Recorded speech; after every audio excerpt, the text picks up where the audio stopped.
Good morning. Good morning. Hello. Good morning. Good morning. Good morning. Good morning. Good morning. Good morning. Good morning, everyone. Just giving folks a minute to come into the space.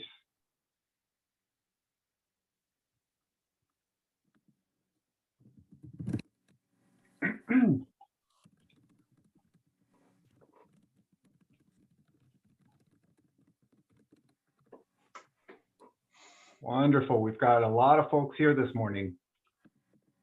Excellent.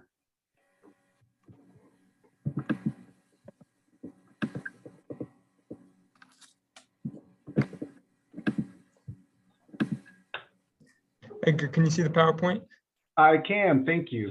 Cool. Wonderful. All right, everyone. Good morning and welcome. What a pleasure to be here this morning with you. I'm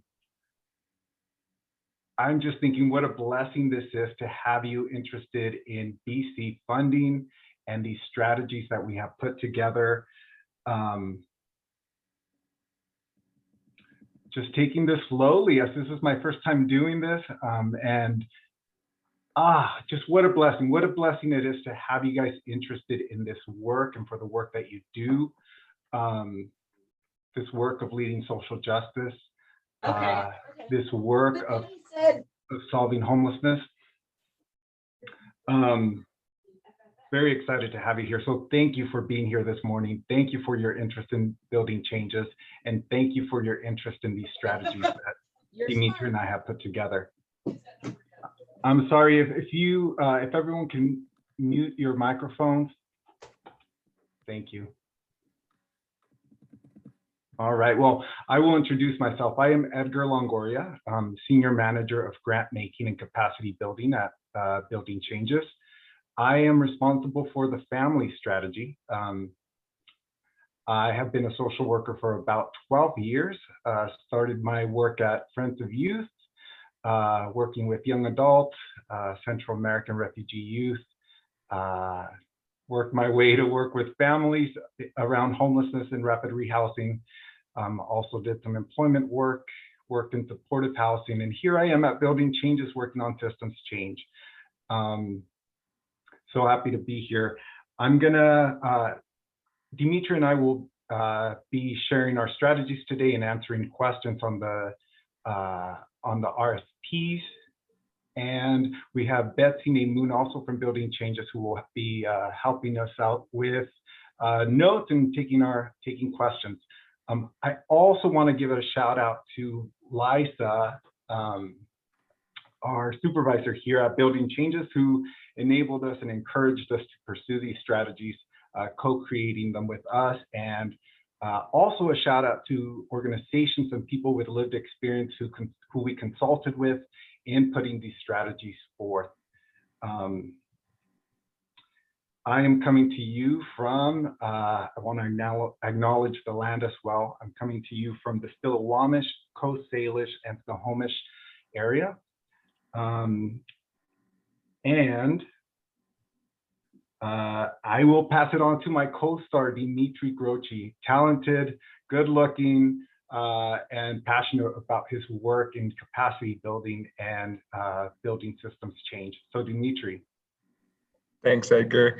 Hey, everyone. Thanks for joining us today. My name is Dimitri. I am also a Senior Manager of Grant Making Capacity Building here with Building Changes. I've been involved in the work around housing instability and homelessness around 5 years in advocacy and local government, and now here at the Building Changes team. I'm so glad to be in community with y'all. Just a quick note before we get started, we are recording this session so that we can share it on the back end on our webpage, and as well as review our notes for the FAQ. Also, the whole intent and goal of this presentation is a Q&A, and so y'all might have some burning questions that come up. I encourage y'all to hold them so we can get through kind of our presentation piece and have the maximum time in the end to answer your questions. So yeah, welcome. Thanks for being here. I'm on the ancestral home of the Coast Salish people, recognizing the unceded territory of the Duwamish tribe. Glad to be here. Let's get it started. Wonderful. And folks, if you could do us a favor and in the chat, throw your name, who you're with, that will help us just know who's here today. Let's acknowledge you as well.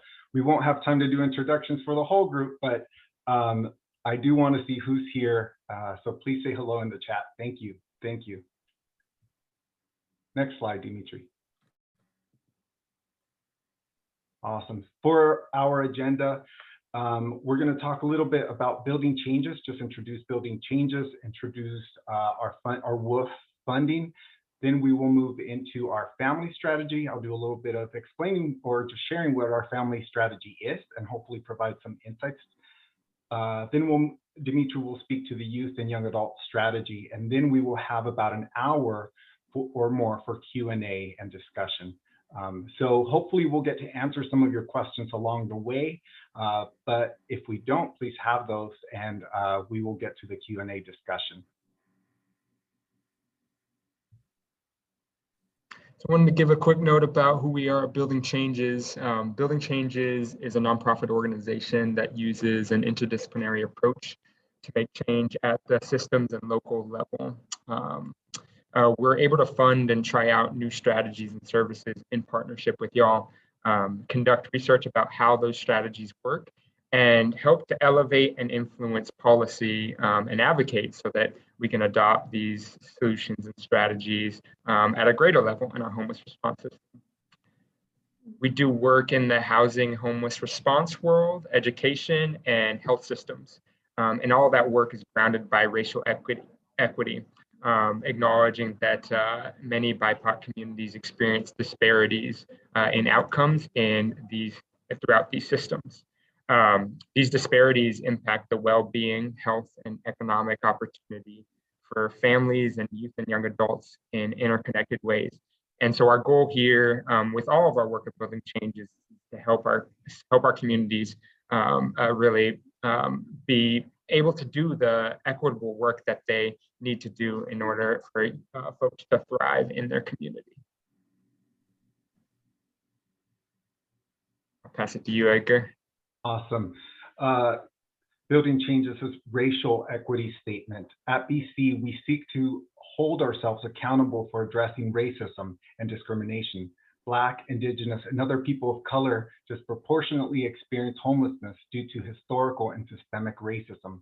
We cannot address homelessness without addressing racism at its roots and the trauma it continues to perpetuate. We set universal goals to end homelessness and pursue targeted solutions to achieve these goals. Our work in race equity does not stop there. We are committed to building an internal culture that challenges racism within our organization.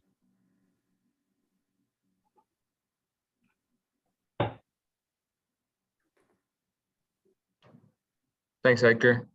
And so just kind of in that vein, we also wanted to say that our commitment to racial equity is not just based in ideology or based in values, although it's the right thing to do. It's also a strategic focus.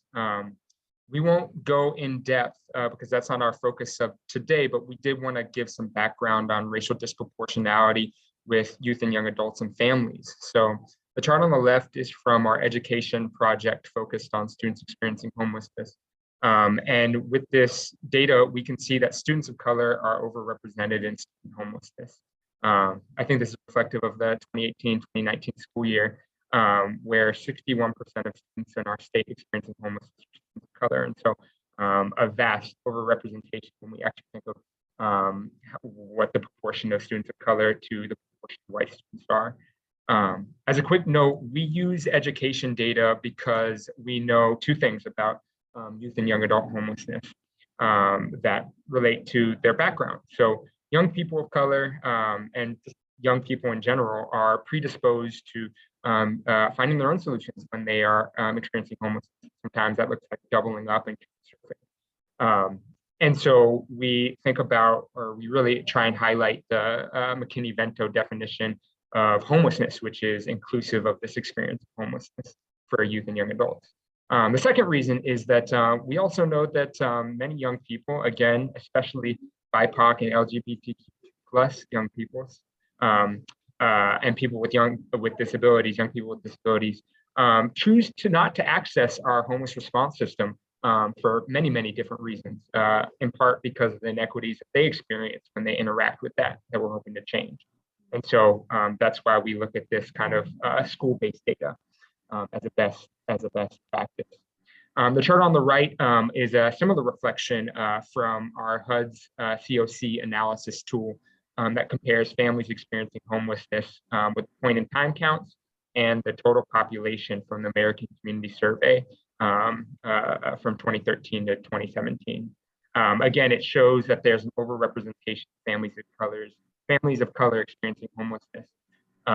And some of this data, based on how demographics are collected at the census side, doesn't have the nuance that we want, particularly with the API community. We know that there are different degrees of homelessness within families in that experience.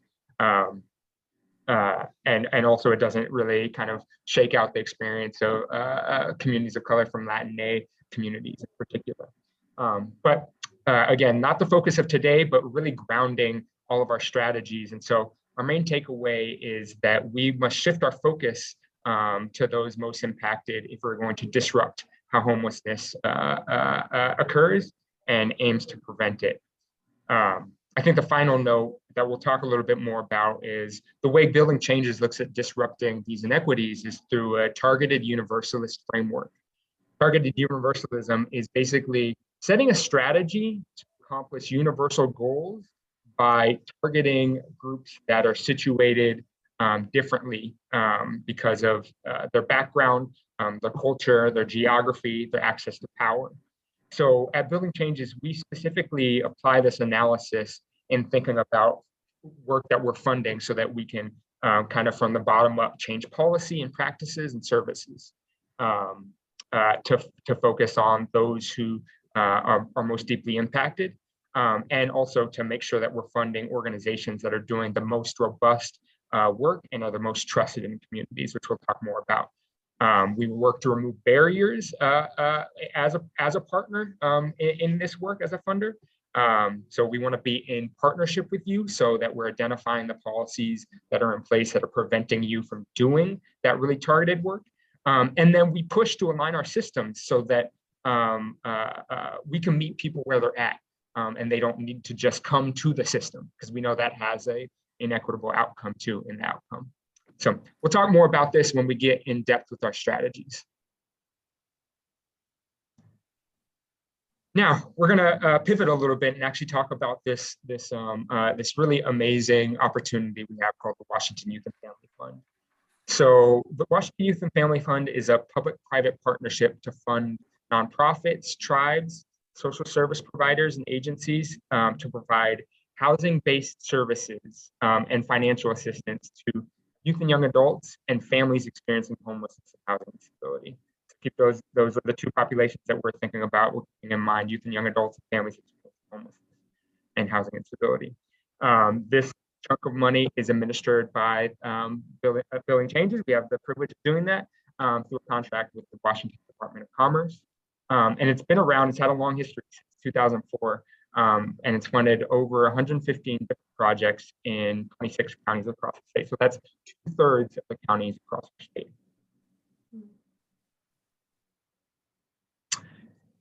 And just kind of, again, providing some more detail about this funding opportunity, I wanted to share this slide in particular. So as you can see here on the left, the funding opportunity for this cycle, it's going to be a total of $1.52 million per strategy, so per population. We're looking to fund in each strategy between 2 to 4 different organizations or communities doing work. And we are able to do different allocations per year. We recognize that year 1 will look very different from year 3 of the strategy for each organization.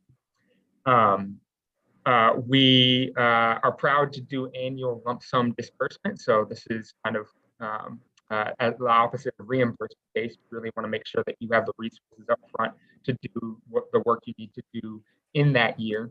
And we do allow both indirect and direct costs as allowable, eligible expenses. To help be in partnership with our organizations, we we have, that's me and Edgar's role and the rest of our team's role to do support you in understanding where you are financially and support your programming in helping to kind of meet the strategic objective of your organization, of your work. Finally, there's a list of the eligible applicants that are able to apply for this funding. So you'll note there that nonprofits, organizations, federally recognized tribes, local housing authorities, and public development authorities. And we're really working to promote and encourage culturally specific organizations and small organizations led by and staffed by people of color. Again, to the spirit of we need the folks who are closest and most trusted in their community to be able to be funded to do the work that, quite frankly, they're already doing in order for us to have the best solutions possible. We also are striving for geographic diversity in our work. So kind of some things that kind of come up usually when we talk about our funding opportunity.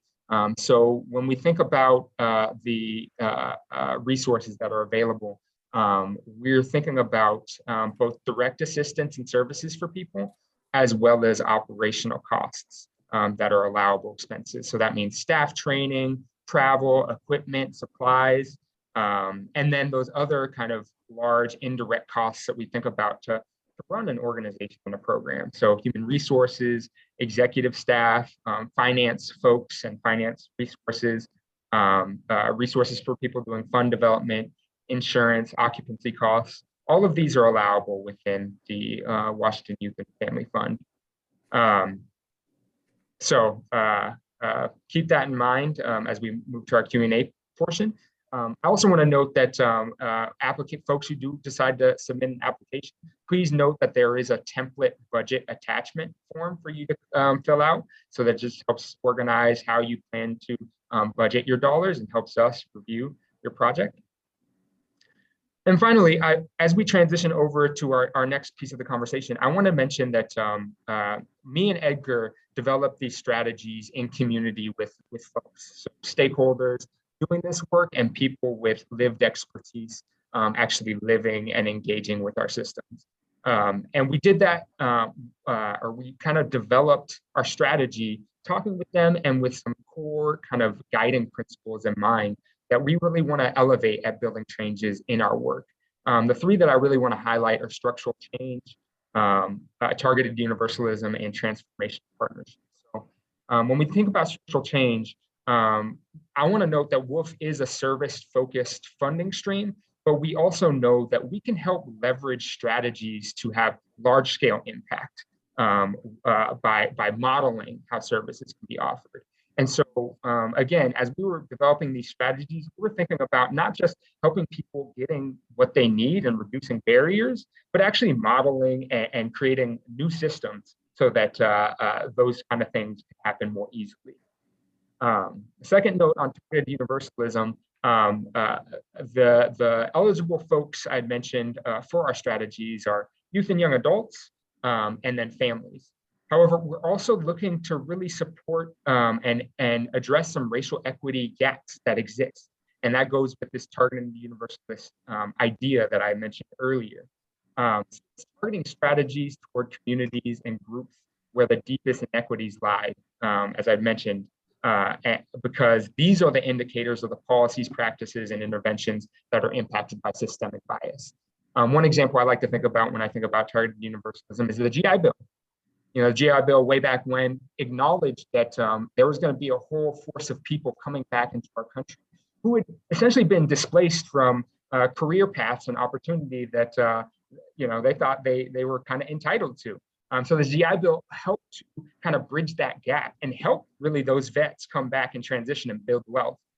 However, we know it didn't help everyone, right? We know especially Black GIs came back and didn't have the same access to that wealth building because we hadn't addressed the racism and structural barriers that those Black GIs experienced before entering the Army and were coming back to. And so now we have the outcome of wealth differentials in our communities. So that's just an example of how we're looking at things. Finally, I want to note transformational partnership. We don't do this work in a vacuum, and we really want to support building accountable relationships and trust building between government, social service agencies, culturally specific organizations, buy and for organizations, and grassroots efforts, and our mainstream providers, right? So we want to elevate these partnerships to simultaneously make an impact, a deep impact, and then remove barriers for folks to access. So that was a lot. I actually want to pass it to Edgar now to go in depth in terms of the family strategy. Thank you, Dimitri, for grounding us in the work we do here.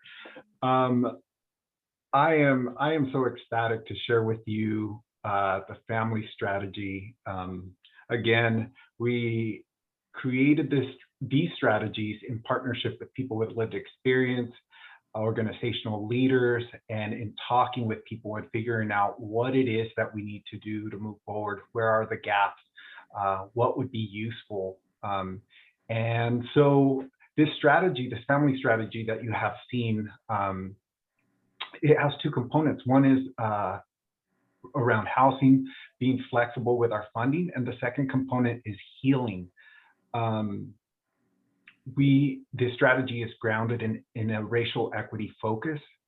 It addresses the disproportionality that we see in homelessness.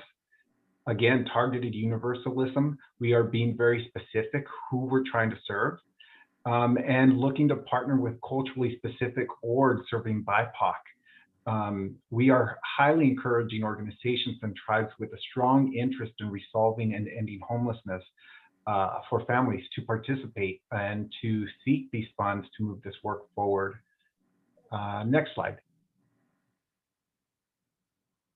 Thank you, Dimitri. So on the flexible fund side, this approach is housing first. We recognize that we need to address the housing. We need to address the housing first, and whether that, in the past, we've done specific approaches, and this time around, we are looking to service providers to partner with families and figure out what is the best action plan for a stable housing solution. Is it rapid rehousing? Is it a diversion conversation? Is it immediate hotel or motel assistance? Depending on what is needed at the time. So we want to bring that flexibility in which approach to pursue with each family that is experiencing homelessness or at risk of experiencing homelessness. Meeting housing stability needs as well as family barriers, priorities, and preferences. This is another important piece here with flexible funds, is that the flexible funds are not only about the housing, but also thinking about how do we meet families where they're at, what are their barriers, what are their priorities, and what are their preferences for what stable housing looks like for them. And being able to use the funds in the way we listed in the RFP to support families to attain housing, to maintain their housing, is super important, and being very flexible with these funds. Last, flexible funds to overcome obstacles. Flexible funds to overcome obstacles in attaining and maintaining safe and stable housing. So that is one component of the family strategy, is that we want to be as flexible as possible in the utilization of funds to stabilize housing, to resolve homelessness for families. Next slide, thank you. And healing practices. So with healing practices, this organizations, we're seeking to partner with organizations that are ready to embrace healing as a body of work to help participants move towards trauma recovery and healing. I'm extremely thankful to racial equity practitioners, our Indigenous organizations and tribes that have contributed to this work and continue to do this work on behalf of their communities, and for sharing their work with me and building changes so that we could elevate this work around healing. With healing practices, we want to lean into cultural identity, belonging, community as pathways for healing. We want to use traditional knowledge, cultural knowledge, custom, ceremony, art therapies, movement, embodiment, and healing circles to help people move towards wholeness. And we have itemized or listed out some of these sections in the family RFP for what these programs could look like. But I am happy to answer questions later on as well. Next slide. So what is healing? It's so Liza, our supervisor, is on the call now. Funny story, Liza kept saying, Edgar, can you define healing for us? And I kept putting it off. Yeah, it'll be, the definition will be here in the next rewrite of the RFP. Give me another 2 weeks. I got to find the right definition. The story with defining healing is that according to the National Institute of Health and the National Library of Medicine website, in one of their articles, they say healing is a commonly used term, and yet rigorous research on the definition and meaning of healing has been published infrequently, and understanding of the concept remains confusing. All right. So I turned to Webster. Healing, the process of making or becoming sound or healthy again. Defining healing is quite a challenge. I don't know that there's a clear definition on what healing is out there. And through my research looking for that definition, I called my contacts in racial equity and decolonization. What define healing? What is your working definition of healing? I got quite a variety of responses, but I will attempt to define it for you here. Healing to me is a holistic practice that encompasses many, many different avenues and ways of thinking and ways of being to get towards a restoring of wellness, of wholeness, of awareness of who you are and your roots and your purpose and meaning and orientation in the world. And we want to help families find that. We want to help families reconnect with who they are and reconnect to their culture and community and have a sense of belonging as they move forward in navigating homelessness and in resolving historical, intergenerational, and current day traumas. So healing, when we talk about healing, we're talking about racial equity, we're talking about decolonization, we're talking about mindfulness practices and embodiment, what things feel like in our body when we, for those that have experienced trauma, whether it's homelessness trauma, what does joy feel like in our bodies if it's been so long since we experienced joy? What does that feel like again? What does it feel like to hear the music of our ancestors or music that speaks to our soul? Healing is also a state of mind. It's a spiritual experience. When you're in deep community with other people, it can change your way of being. Healing is values alignment, recognizing what your values are and living in a world in alignment with those values. Healing is self-discovery and transformation, awareness and consciousness building, and transcending trauma, transcending our reactivity, our fight or flight systems, and overcoming the suffering that a lot of us experience on a daily basis, and really moving towards wholeness, a state of wholeness, a feeling of wholeness. And we hope through this project that we will see families report more of that, report more feelings of wholeness, more feelings of alignment with their culture identity, with their community, feeling belonging and in alignment with their values and purpose. If we still don't know what healing is, that's okay. Lots of conversation to have here, but I have this meme. Healing doesn't mean the damage never existed. It means the damage no longer controls our lives. I would love to hear our participants echo this.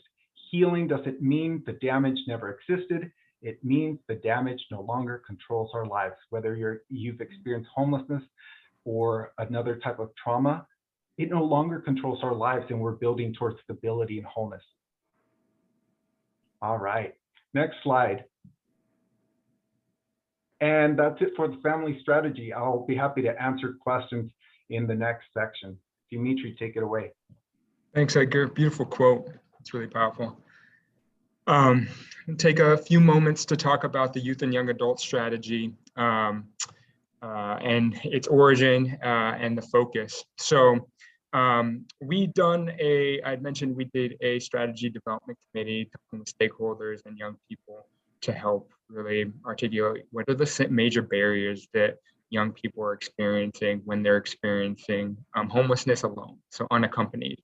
And the major theme that came up was we need to help support a young person to identify the right safe choice for them and put resources to establish housing so that they can maintain and put resources to establish and maintain those housing options that are right for them.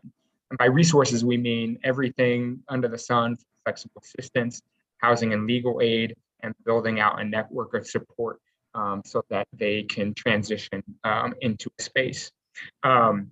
Just kind of two things I want to note there is the perspective that folks were so kind to share to me was this experience that is especially resonant for BIPOC youth, so Black, Indigenous, people of color youth, and LGBTQ+ youth, which is that there's really some limited ways in which our state interacts with youth that are below 18.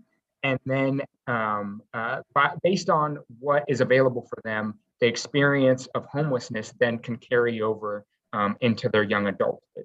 And so those limited ways are really thinking about when a youth and young adult is younger than 18, our state really looks at their experience of homelessness as a crisis to be solved by family reunification or finding another dependent for them to match up with. These youth and young adults have already, many of them have found solutions that are safe and right for them. And so when they go about trying to advocate for themselves and find services, they're positioned in a place they face barriers because they can't consent to the services they're hoping to offer. And so, I want to mention that because it really kind of rounds out what we think about in the strategy in terms of good housing for youth and young adults. We framed it as safe in between housing options. So this is really to elevate the fact that BIPOC youth and LGBTQ+ youth are finding housing, they're doubling up, they're couch surfing, they're staying with their aunties, their community members in their network, and they're finding safety in those spaces. These are the informal host homes. These are the kinship care experiences. And sometimes, can I ask one to actually mute their mic? Getting little sweet nothings in my ear. So sometimes these experiences are actually put at, are jeopardized by the way our state interacts with them and could put a young person in the position to actually choose to not use that solution anymore. So this strategy and this perspective is also really affirmed by what's going on in our state and our current, I want to shout out our current Washington Youth and Family Fund strategy. Our current strategy that'll close out soon was focused on putting resources to help young people transition from systems of care. And we've seen a lot of challenges in being able to do that strategy and make it real, especially with identifying and working with BIPOC young people as they exit juvenile rehabilitation or foster care, which, we see there's a high rate of recidivism or falling back into homelessness or re-engaging with our public systems. So with that perspective, this strategy really borrows from abolitionist perspective on recidivism. I just said recidivism, and that's not actually right. Recidivism is an expression that is used in the kind of carceral environment where we talk about people who have to re-enter incarceration after exiting because of committing crimes. That's not the experience for youth and young adults. They're re-entering our systems because when they exit, they don't have that stability to be inside. And so they get re-engaged with our juvenile legal system, with our adult legal system at times. And so borrowing from abolitionist thinking about this, we think it parallels that exits from a system of care like juvenile rehabilitation, foster care, result in homelessness and re-involvement because the initial involvement meant that a young person was removed from their community or network of support. And when you're taken out of that natural community or network of support, be it your family or your extended family or your community, it's very difficult then after being institutionalized to reintegrate in that space. Those relationships erode and disappear. And so we need to do something to make sure that those relationships don't disappear if a young person is unaccompanied and is going through a process to establish their dependency. And so this strategy attempts to take what we've learned about that perspective so that we can include young people who are unaccompanied before involvement with the child welfare or juvenile rehabilitation system, or folks who have become re-involved with those systems. And then integrate a deeper analysis on the role of structural racism and bias that impacts decision-making for people of color and queer, trans, and gender nonconforming people, young people in particular. That analysis is that oftentimes our systems have been used to control and to remove decision-making from those folks. And we don't want the decision-making to be removed from them. And when that happens, there's a lot of distrust that emerges for systems. And so young people decide to stay safe in their own ways. And so this strategy is trying to be more inclusive of those ideas, as well as also help our states work to end exits from systems of care into homelessness.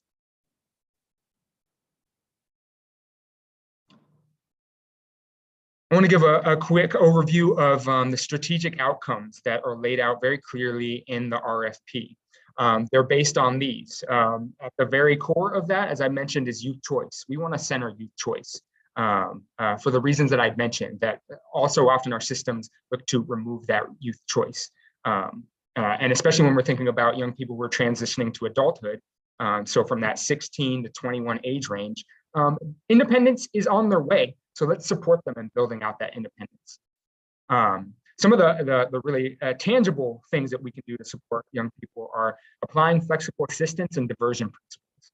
So flexible funding for services and expenses that help a young person get inside safely, even if that's a temporary situation, that is important, and we should elevate and fund those strategies. And we then apply the principles of diversion, which Edgar mentioned earlier. So working with those young people to problem solve and think about what are the long-term housing options to support them in finding that permanent situation.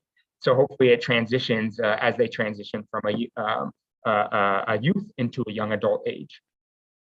The second piece, resolution of legal issues that impact dependency and housing status. This is particularly aimed at youth who are involved in a dependency process. So there's kind of a question of who is going to be their primary caretaker or guardian, and whether or not they need to be placed in the child welfare system. And the goal is for us to be a resource for young people to understand all the things legally that's happening in that process. So their options in terms of reunification, in terms of if they can establish new guardianships, in terms of what it would mean to go into a foster placement.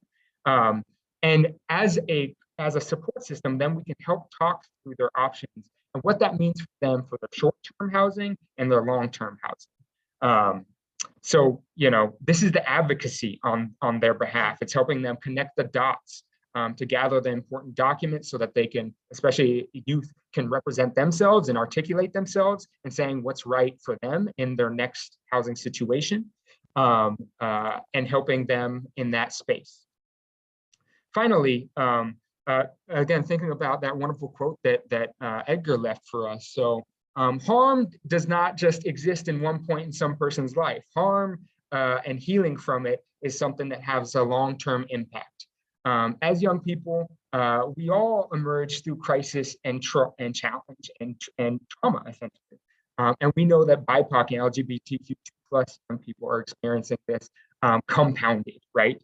And so borrowing again from Edgar's brilliance and brilliance of folks who are looking to elevate healing from harm, we want to take a healing-centered engagement approach for young people so that we're helping young people process their experiences, move to resolution, and build skills so that they feel confident in being independent and problem-solving through the challenges that they're facing. So that's supporting them in goal setting, safety planning, conflict resolution, and communication.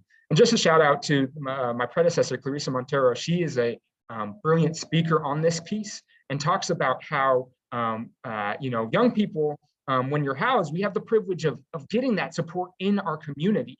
We have to then add those supports back if a young person has chosen that they can't be in the housing situation that's safe for them. And so, that healing-centered engagement thing is focus is not just about what are the skills you're building, but how are you confident that you as a young person can be independent, that self-efficacy, right? And so there's a lot more of that in the RFP. One final note before we transition and open up to our next piece is, I recognize these are a lot of different kind of objectives and expertise and things that y'all would need capacity. We're not asking that one organization is the magical unicorn that can do all these things and do them all perfectly. That'd be incredibly unrealistic. We are looking for projects that can make a case about how they can do that in their community by drawing on the collective resources, other organizations, other partners. Maybe it is people with lived experience to elevate these strategies and round them out, right? To quote another abolitionist, Mariam Kaba, nothing that we do that is worthwhile is done alone, right? That's the different take we're taking in terms of how our systems have interacted with youth and young adults.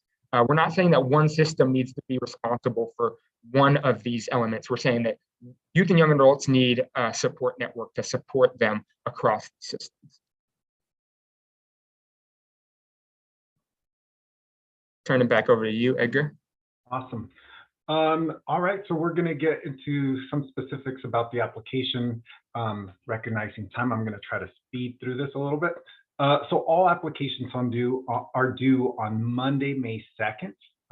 We will be doing application reviews between May 2nd and the 24th of May, with finalists being announced on May 25th. Then we will move to final interviews, which will be completed by June 3rd. And funding announcements will be made by Friday, June 10th.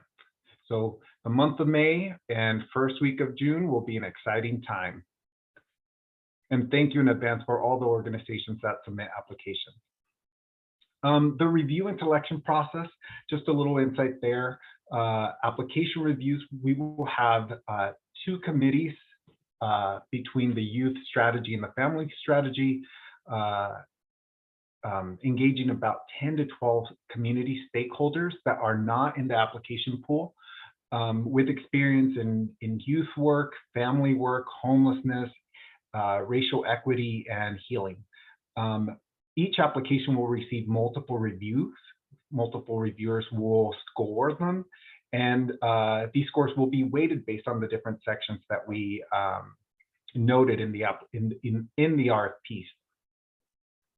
We will move to finalists, and finalists will receive a 3rd review and scoring by the entire committee, where we will formulate questions for the organizations that we move towards interviews.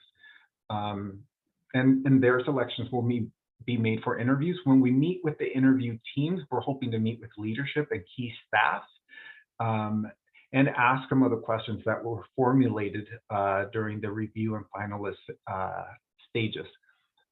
And grantee announcements, again, by June 10th, we will make those announcements. We hope to fund 2 to 4 organizations per strategy.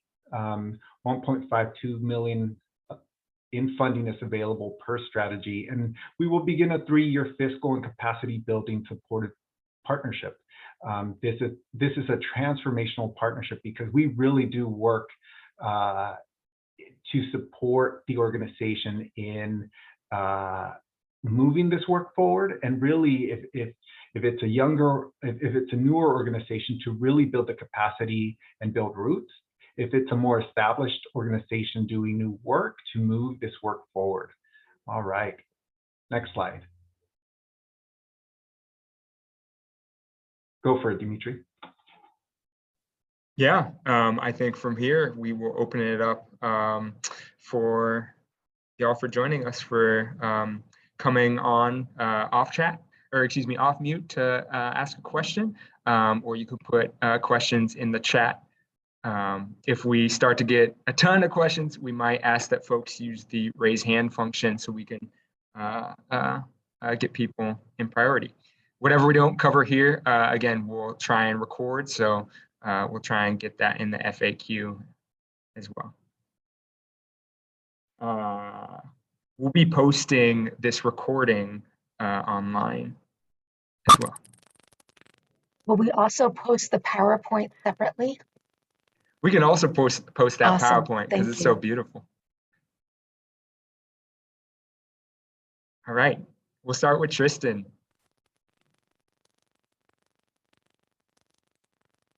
Tristan, go ahead and introduce yourself and ask your question, please. Long-time listener, first-time caller.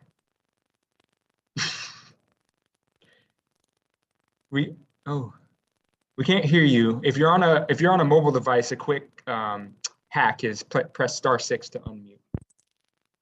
Tristan, until you can figure out your audio, I'll invite anyone else to pop in here for a question.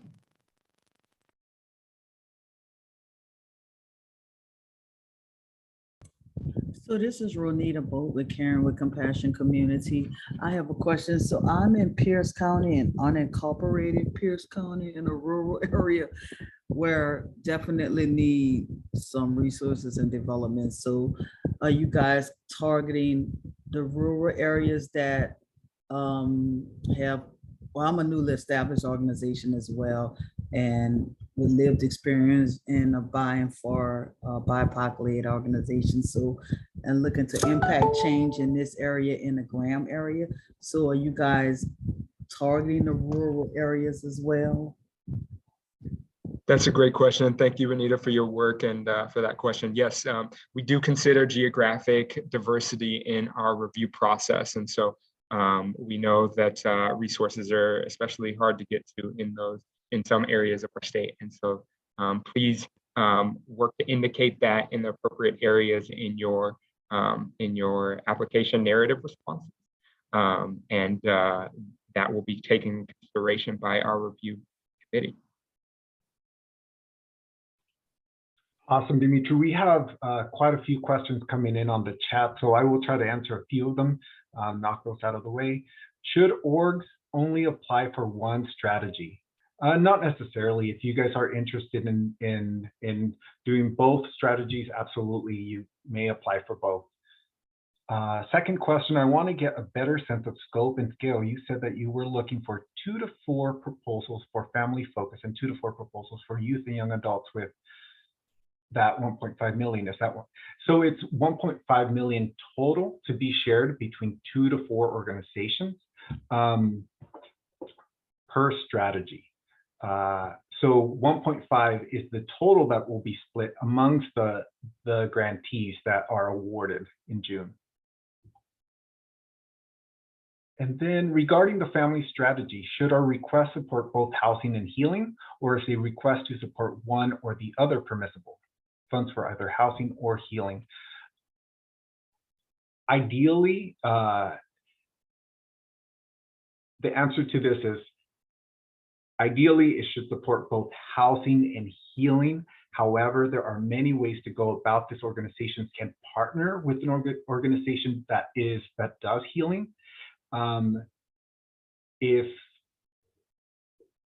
I would be interested in seeing proposals and seeing what your vision for delivering either the healing services or the housing service, but I do really want to see both of those combined, because my premise is that when people are supported in their healing, they will stay housed longer. Next question, does a program qualify for these grants if it doesn't address homelessness per se, but trauma that can lead to homelessness, in which some clients are struggling with housing instability, but not all? Do you only support programs that address more direct clients with homelessness or housing instability?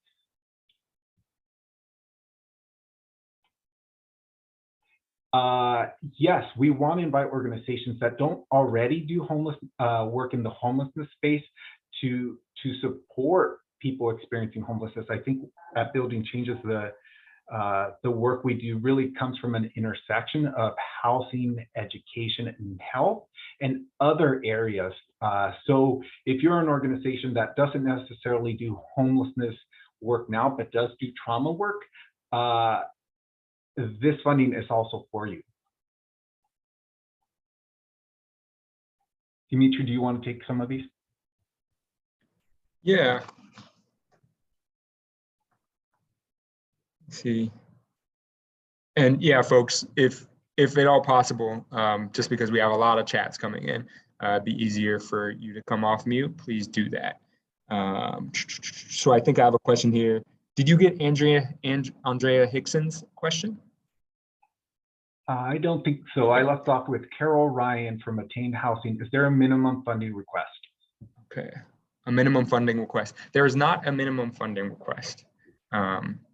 We ask that people build their budgets based on the program that they'd like to see come to fruition within that full 3-year partnership that we want to do the work for. And so build appropriately and provide a proposal that shares why you're making the budget decisions that you are, so that we get that full perspective of why the funding request is what it is. Dimitri, did you say you wanted us to ask you a question if we could come off mute? It's a little easier because we're getting a ton in the chat. And so Gotcha. what happens in the chat is they get lost. So let me see if I can get caught up on the questions that came in the chat. Can I ask a question then? Yeah, please do, Susan. And maybe Edgar, you can get us all. Okay, so see where we're it's at. Susan Kirchhoff. I'm in Mason County, the Youth Connection. I was reading someone's chat question, so I'm going to kind of go off of that and then add a little more. Sure. In the RFP, it says 16 to 21, but it also says 16 to 24. So it's kind of a convoluted in 2 different places. And as you know, we are not 16, but 12 to 24. And I currently work completely with 12 to 24. So I would like to know for sure if we got this funding, for an example, would the cutoff be 21? They have to be signed up before they're 21, or because in 2 different places, it says 2 different things. That's a great question. Thanks, Susan. So the full eligible universe of youth and young adults that we're looking to serve can be that full 12 to 24 range.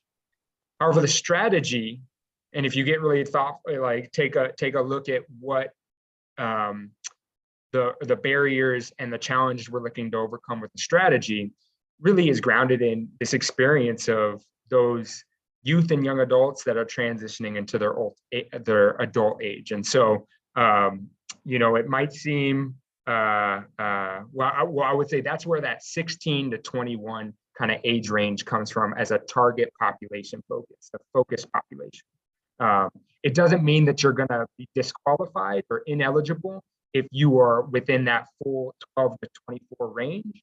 But please, you know, demonstrate through your proposal why it's important to meet folks on either end of that age spectrum. I gotcha. Is that clear? So can I give you a piggyback question then? Piggyback real quick, Susan. Okay. As the 16 to 18, you get into that sticky wicky of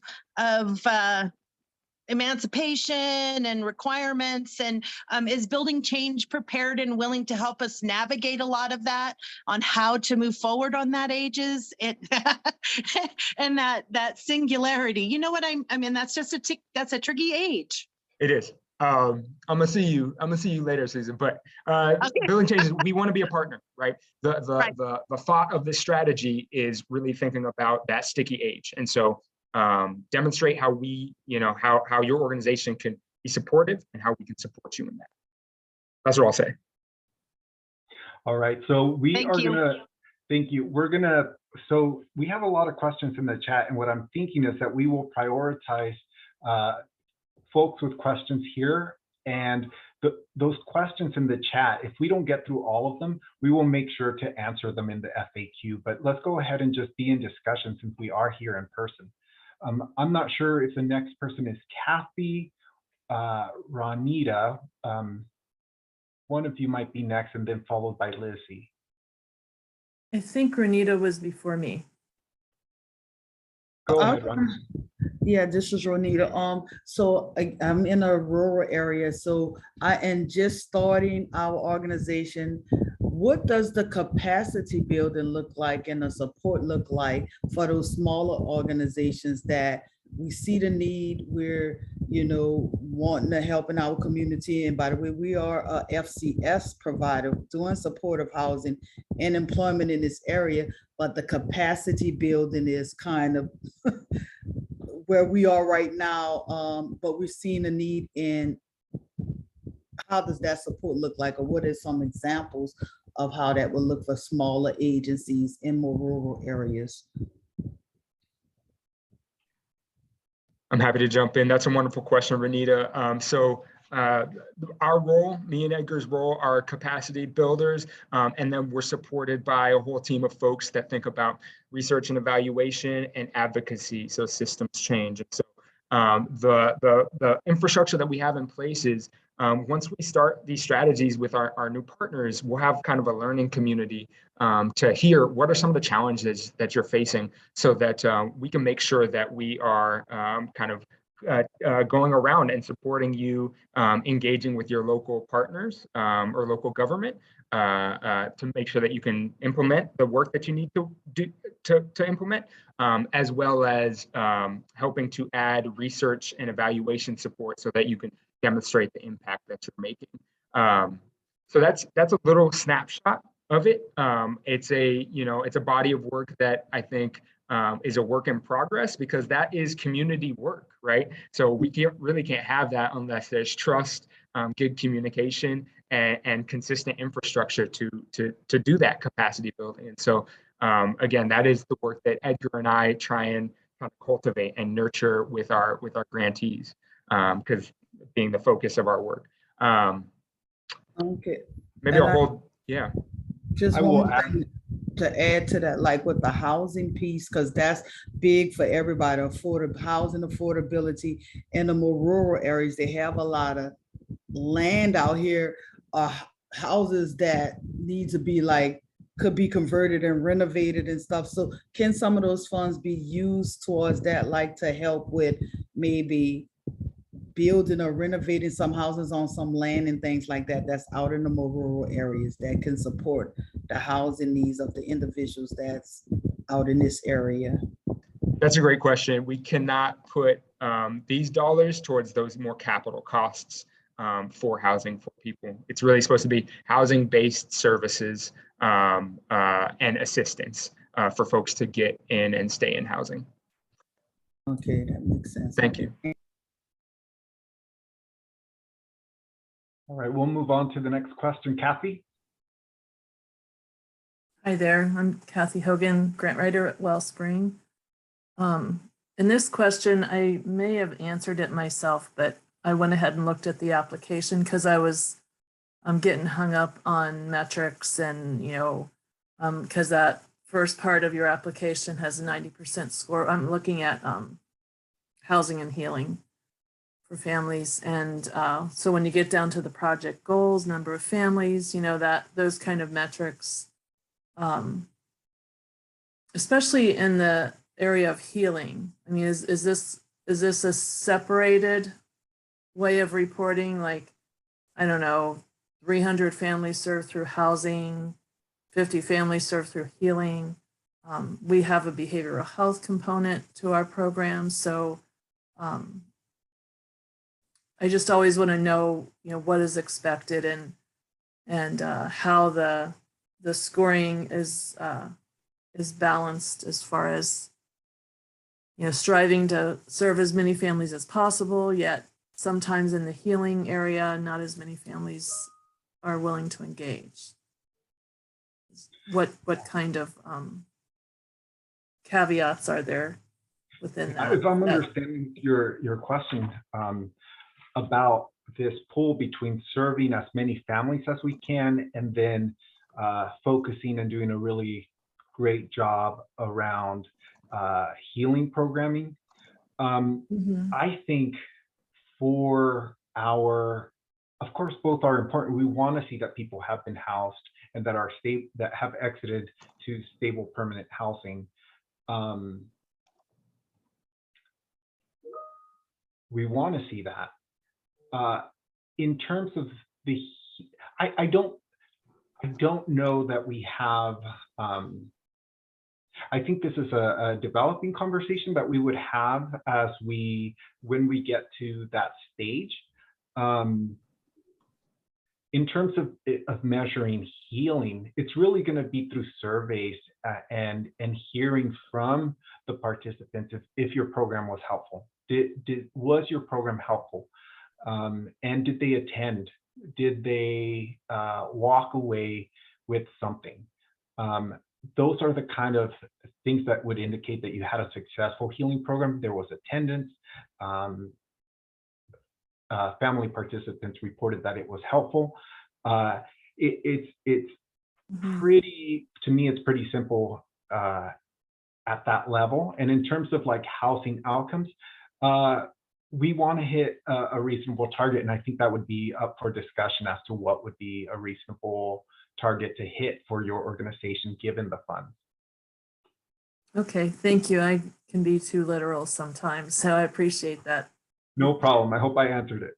Yes. And if I would just jump in here, because I think we did get another question on evaluation, data tracking, and outcomes. So we have some really wonderful research and evaluation folks here that are very, very thoughtful. And again, their focus is to make sure that you're successful in your work and to hopefully gain some lessons. And so we try and structure as much as possible our building a research and evaluation plan that's realistic and doable, and then getting data along the way. So talking with you along the way so that we are identifying areas that, we need to understand more data about, or areas that we need to change the program because we're not reaching the outcomes. And so just kind of reinforcing what Edgar had mentioned, like at this phase, we understand that the applications that come in of the programs, if funded, they might look very different on the back end here at when we close out. But we ask that you just kind of build your proposal as diligently as possible, knowing that we're going to be learning things on the way. Thinking about one of the guiding principles was learning and innovation.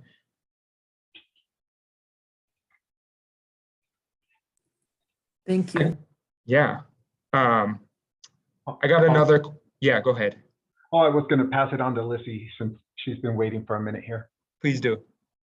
Go ahead, Lissy. Hi, my name is Lizzie. I am the Executive Director of Financial Services Coalition, and I am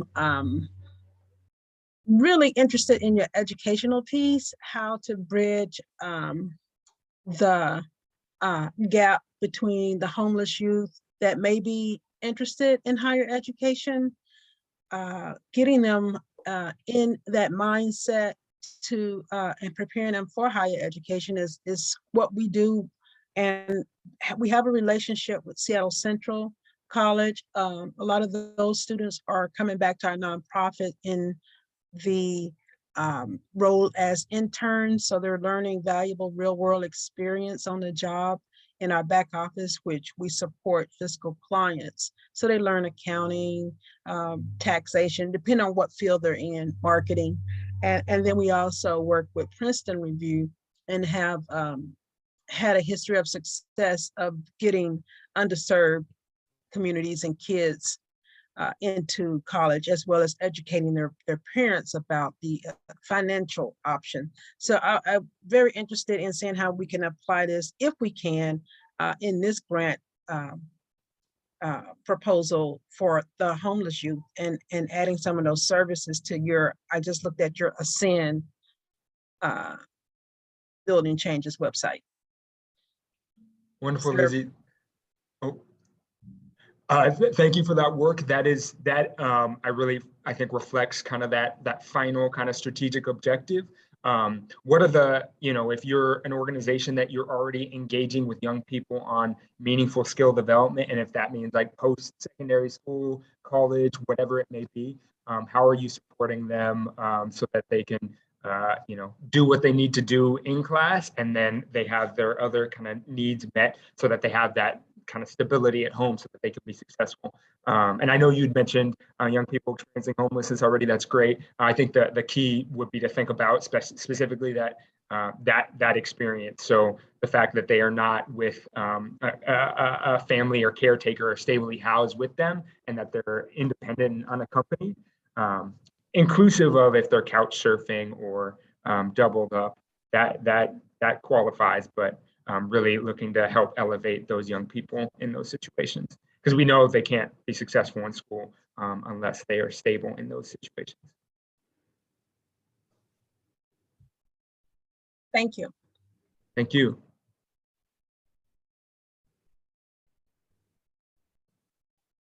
Can I read them out for you guys to answer? That'd be Yeah. okay. All right. I think this is maybe on other people's minds too. So wondering about eligibility for participants with those experiencing housing instability or homelessness who are not part of another target population, specifically BIPOC or LGBTQ plus, be eligible for services under this funding stream. For the youth and young adults, yes. Again, I just kind of want to emphasize that WOOF in general, we're looking to serve youth and young adults and families experiencing homelessness or housing instability. That's inclusive of the experience of being doubled up and couch surfing in a temporary situation. And on the youth and young adult side, our focus, again, understanding that there are significant barriers that BIPOC youth and LGBTQ+ youth face. That is our focus. However, if you're working with another experience of young people that are facing barriers due to their background, their identity, let's hear about that in the proposal to understand what are those specific barriers, so we can, again, thinking about what I mentioned about targeted universalism, like support them in navigating through those barriers and have stability. Edgar, do you want to speak to that? Sorry, I was just reading through some of the questions, trying to get ahead of you guys a little bit. Sorry, I missed that. Edgar, the question is, can the services be for folks that are not BIPOC or LGBTQ? If they are homeless or housing unstable, but not falling into that, those other priority populations. Sure, yeah. The quick answer is, of course, those services could, these funds are here to serve everyone, but let's remember where we grounded ourselves this morning on the disproportionality of youth experiencing homelessness and of families experiencing homelessness, with those our indigenous peoples, our Black and African American community having astronomical numbers when it comes to homelessness, being very disproportionate. And that's why our strategies are using this targeted universalism, specifically targeting solutions for these communities. Yeah, thanks for saying that, Edgar. I just, this is a question that always comes up, and I'm glad we're wrestling with it, and we ask that you continue to wrestle with it within your own program. Again, we know that the experience of homelessness occurs throughout our community. What we have an opportunity with WOOF here is to understand how our systems are breaking down that's perpetuating that disproportionality, perpetuating that disparity. And so if you're seeing this opportunity in that light to leverage some of that, it'll come through, and that's promising. It doesn't mean we don't want to serve folks outside of those contexts and that they can't benefit, but it means that our system, we actually can't get to ending homelessness unless we're really addressing where these significant gaps are. So, you know, I want to hammer that because I like that there's excitement, and I like that there's a lot of people here, but we're asking that people also kind of do some internal thinking. If you are that organization that asks yourself, is this the appropriate relationship for me? Is this the appropriate opportunity for me? Or do I have other opportunities that I can leverage on behalf of who I am, right, as an organization? So.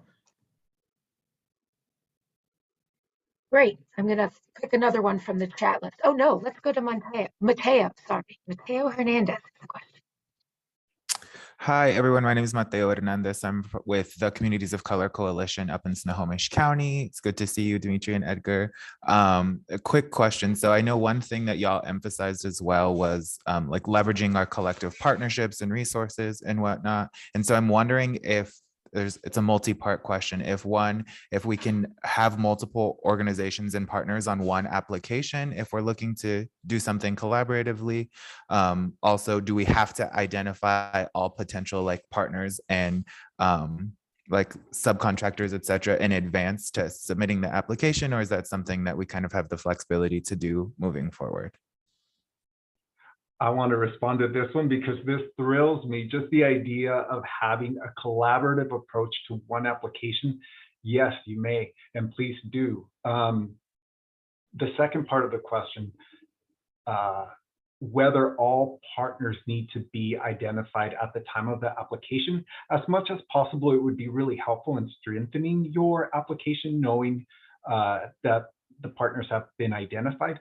But we also know that healing, especially for the family strategy, I'll speak to that healing is a fairly new body of work, and that finding the right facilitators that are trauma informed, that have the expertise, could take some time to find.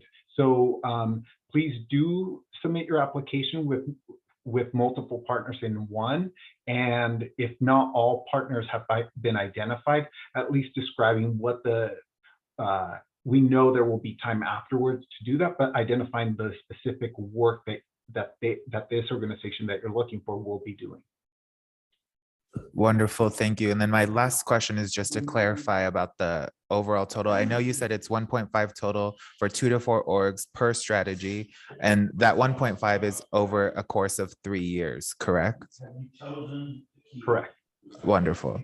Okay, just making sure. Thank you so much. Wonderful, thank you. All right, let me grab another one. Is there a time limit? This is Aaliyah Williams, this question. Is there a time limit that guests can stay engaged in these programs? Do youth need to be exited from the program when they turn 21, or can we continue supporting them for longer? That's a great question. So with the youth and young adult strategy, there is not a time limit for young people to be engaged with this work. However, the work is getting to a place of independence. So making sure that the focus from, I'll also cite my really brilliant kind of predecessor, we don't want young people to not feel welcome. And then also, when they start to engage our services, we want to talk about what it means for them to be independent and plan for that quote unquote exit date, right? Not because they can't come back and get services, not because things won't mean that they will face struggle. And with our current program, we do not. We allow young people to come back and re-engage with services.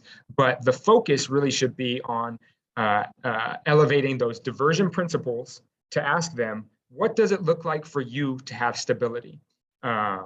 I guarantee a young person does not want to keep engaging with an organization for help and assistance. They want independence. They want to move on with their lives. And so we're going to be looking for programs that help to promote that or be successful in supporting young people in having that problem solving. And so 21 is not a cutoff age. When they transition from 24 to 25, that will be an age that we do have to transition their services because they are no longer within the 12 to 24 age bracket. Great.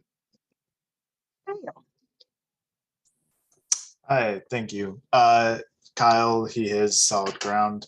It's going to be another multi-part question focused on the healing.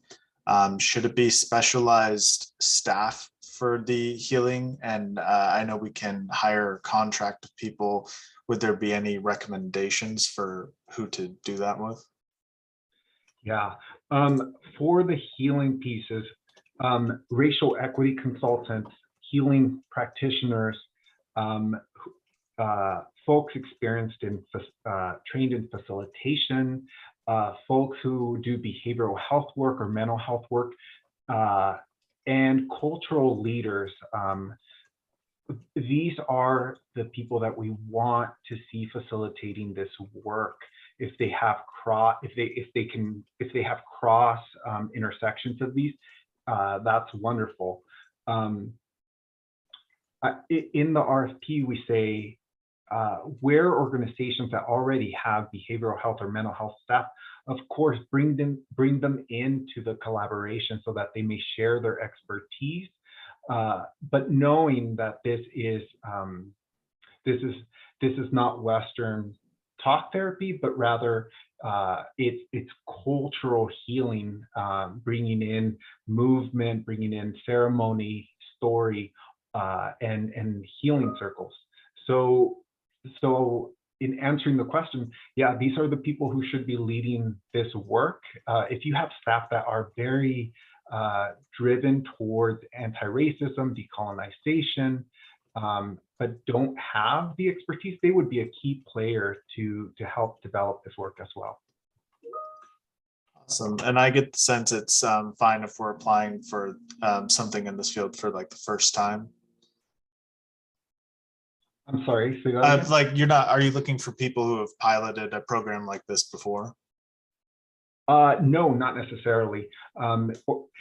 There's no expectation that, to me, the way I see this is a body of work around healing that we in the social services field and homelessness field have so much potential, and there's no expectation that there's organizations already doing this work. Awesome. Last question around the budget. Could it be used as part of like a supervisor as well, or just for staffing related specifically to the project? Yeah, a portion of it can be allocated to supervision as well. Awesome. Thank you very much. Thank you. There's a question about are we able to provide technical assistance when applying? And is there an opportunity for minimal advances to the organization? I don't know if I fully understand that, but if the organization is not able to float, I think the application process is how I read that. But Devontae, if I got that wrong, please speak up. But I think so. Yeah. Oh, good. There you are. Thank you. How you guys doing? I'm calling for a second. I'm actually walking into a meeting in a second. Devontae Parson, Pro Say Potential Executive Director. We're focused on empowering our young people of color to outperform their environments.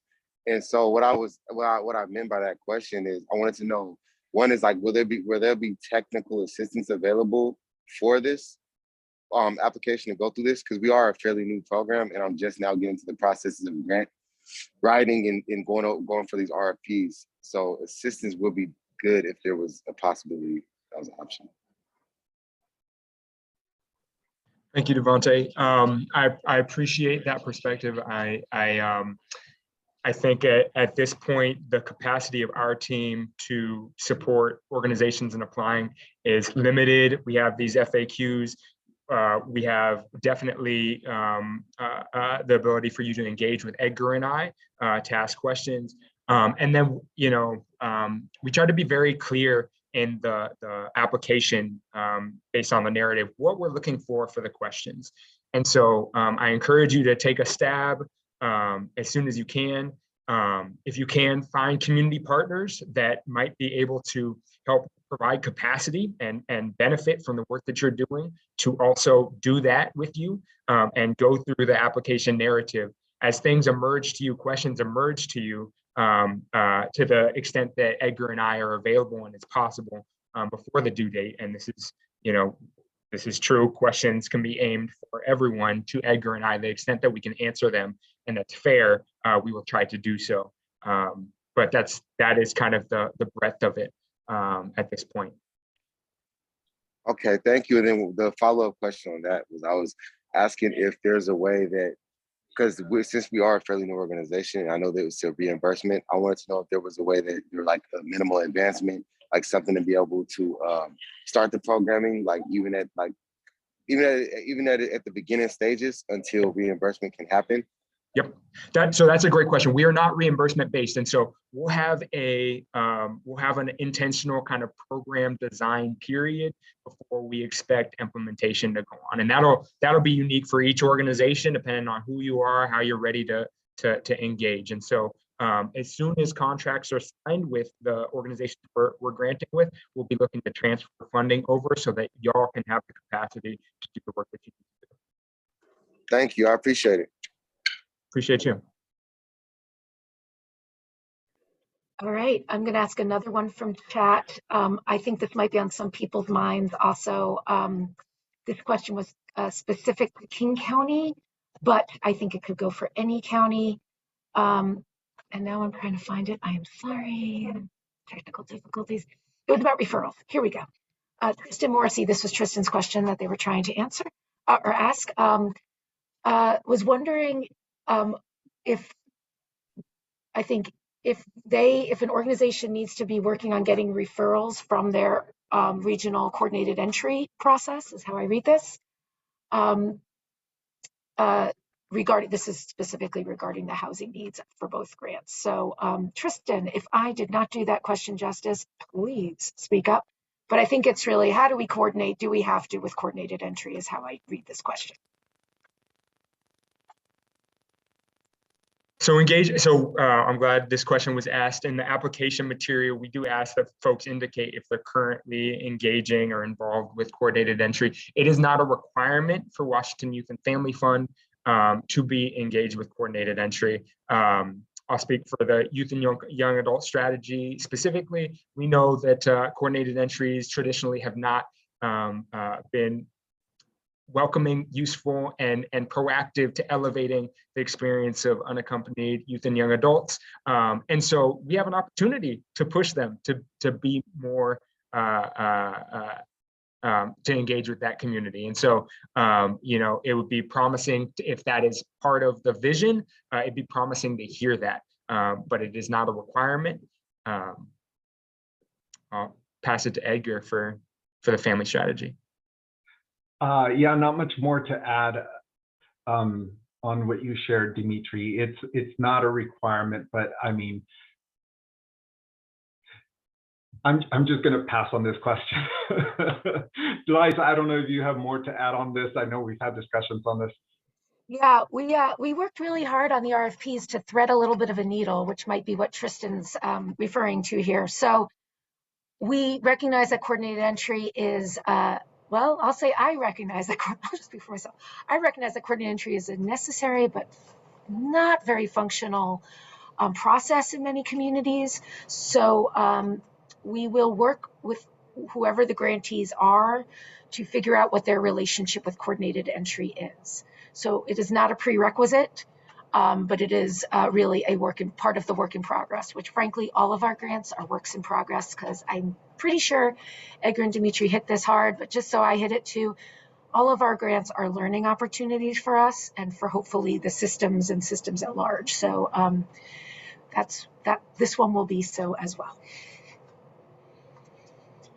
Perfect. Just before we get off that point, regarding a function or a relationship with coordinated entry, there's HMIS, it's a homeless management information system. We do, because it's a really important opportunity for us to understand data, what's happening on a large scale, and then again, to promote that data to our state so that these communities that are often not invisibilized are represented. We do ask that organizations get involved with their local HMIS. And we will, so if you're not already able to do that, we will support you in being able to do that. We have a wonderful research team that our bosses are doing that.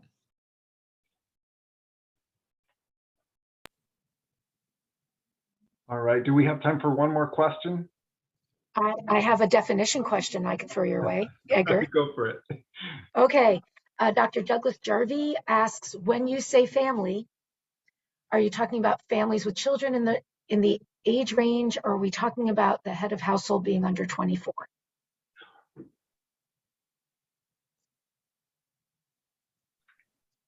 Stumped. I think we're talking about, this is a great question. Can I give it a try? Yes, go for it.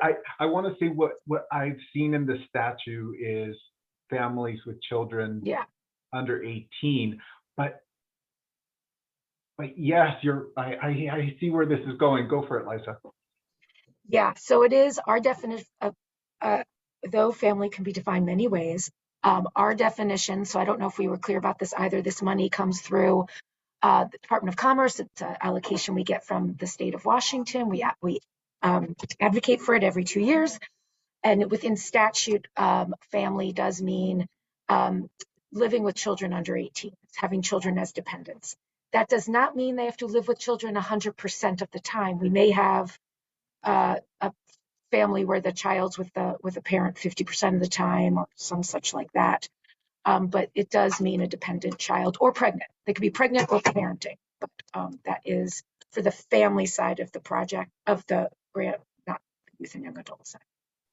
Liza, I will add to this. Dr. Douglas Jarvie, thank you so much for this question, because it gets me thinking about the definition of family and how limiting it is when we push children to move out and go and pay your own rent when they could be living at home, if that helps the family stay housed. So thank you for the question. I think I will be pursuing some conversations very soon, Liza. Thank you very much for the question.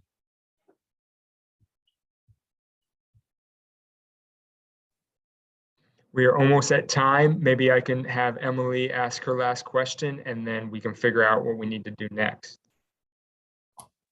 Thanks, Dimitri. Good to see you.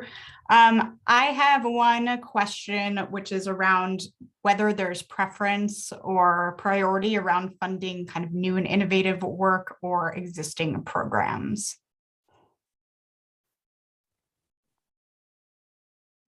I don't have an answer for that. Well, I can say that there's not a priority in our application review and selection process. We are not assigning added or less weight to whether or not your project is current or it will be brand new. That's what I'll say to that. Edgar, on the family side? As long as it meets the family strategy, our aims and goals, I think if you are already practicing these services and you want to advance them based on the strategy, then yes.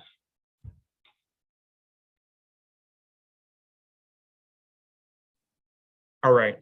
Knowing that we are at time, I want to put up some last final slides and make sure that there's a quick note.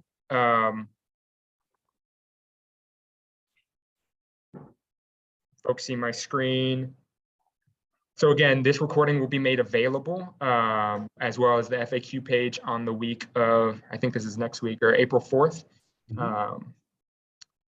We will go through the chat logs to make sure that questions we didn't address verbally, but were put in the chat logs, that we can also include that in the FAQ. So please hang until those things are up before shooting any additional questions for us, because we're going to prioritize getting that stuff up. As I mentioned, the FAQ will be posted next week. And just a quick reminder of the deadline, May 2nd, please have your applications in by 4, I believe the time is 4 p.m. Pacific Standard Time. Thank you all so much for your interest, your good questions, keeping us on our toes, and most importantly, for the work that you do. Sorry, I stole your thunder. Take us home, Edgar. Take us home.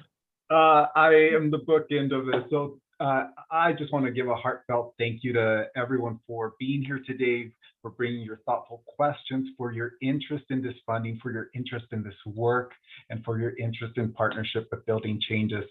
I know I am thrilled to see these strategies move forward. And if there are questions after this, after we post the FAQs, feel free to reach out to Dimitri and I. Our contacts are on this page, as you can see. We will also share the slides presentations. A shout out to our boss, Lisa, for your help managing the questions and also your thought leadership, and Betsy Namoon, our research associate, who's been helping us on the background, just helping keep this as smooth as possible. To Dimitri, thank you for your partnership and collaboration. You are amazing. And everyone, thank you again for being here. Thank you for your interest. And I so look forward to reading your application. What a blessing. So thank you all. Have a fantastic day, and we will be in touch. Bye, everyone. Thank you. Thanks, everyone. Thank you very much. Thank you. Bye-bye. Bye. Take care. so Thank you. much. Appreciate all of the information. Very good. Thank you very much. Thanks, Pastor Forrest. Yes, Thank you sir. all. Bye. Gracias. Hasta luego. Gracias. Thank you, everyone.